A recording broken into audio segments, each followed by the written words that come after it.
Hello guys, welcome to Sumanth talks. అయితే Devara movie రిలీజ్కి రెడీగా ఉందన్నమాట. సో అంటే ఈ వీడియోలో నేను ఒక విషయం అయితే షేర్ చేసుకుంటాను అనమాట. ఏంటంటే నిజాం ఏరియాలో దేవరా బుకింగ్స్ ఎలా ఉన్నాయని చెప్పి ఈ వీడియోలో మీకు చెప్తాను. అంటే నిజాం అంటే చాలా థియేటర్స్ అందులోకి వస్తాయి, చాలా ఏరియాలు అందులోకి వస్తాయి అన్నమాట. సో అది జస్ట్ ఒక థియేటర్ లేకపోతే ఒక ప్లేసో కాదు, చాలా ఉంటాయి, మల్టిపుల్ ప్లేసెస్ ఉంటాయి అన్నమాట. సో ఫస్ట్ వచ్చేసరికి నిజాం ఏరియాలో నిజాం గడ్డ మీద ఎవరు ఇప్పటిదాకా హీరో అంటే ఇప్పటిదాకా ఎవరైతే కింగ్ అయితే చెప్తాను చూడండి. సో ప్రభాస్ గారిది కల్కి సినిమా ఇప్పటివరకు ఆల్ టైమ్ రికార్డ్ అనమాట. 18 కోట్ల వరకు కలెక్ట్ చేసింది. అలాగే సలార్ చూసుకుంటే 12 కోట్లు అనమాట. అలాగే ఆర్ఆర్ఆర్ చూసుకుంటే 10 కోట్లు అనమాట.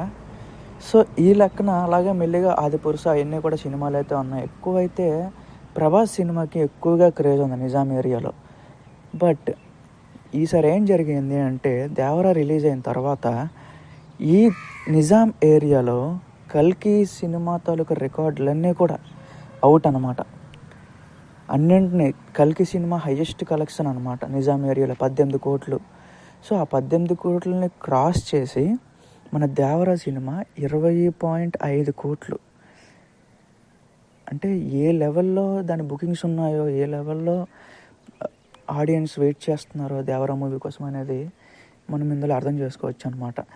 అంటే జస్ట్ ఒక్కసారి కల్కి సినిమా ఆల్ ఇండియా వైడ్ అంటే ఎంత బాగా ప్రేక్షకులు ఆదరించారో మన అందరికీ తెలిసిందే. సో సేమ్ అలానే దేవరాను కూడా ఆదరించాలి, దేవరా కూడా చాలా పెద్ద హిట్ అవ్వాలని చెప్పి ఒక ఎన్టీఆర్ ఫ్యాన్గా నేను కూడా కోరుకుంటున్నాను.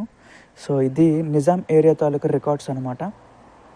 సో మిగిలిన ఏరియాలను కూడా నేను కవర్ చేసి ఎక్కడెక్కడ ఏ రికార్డులు వచ్చినాయి అన్నీ కూడా నేను వీడియోలు చేస్తూ ఉంటాను. జస్ట్ నా పేజ్ని సబ్స్క్రైబ్ చేసుకోండి. Thank you.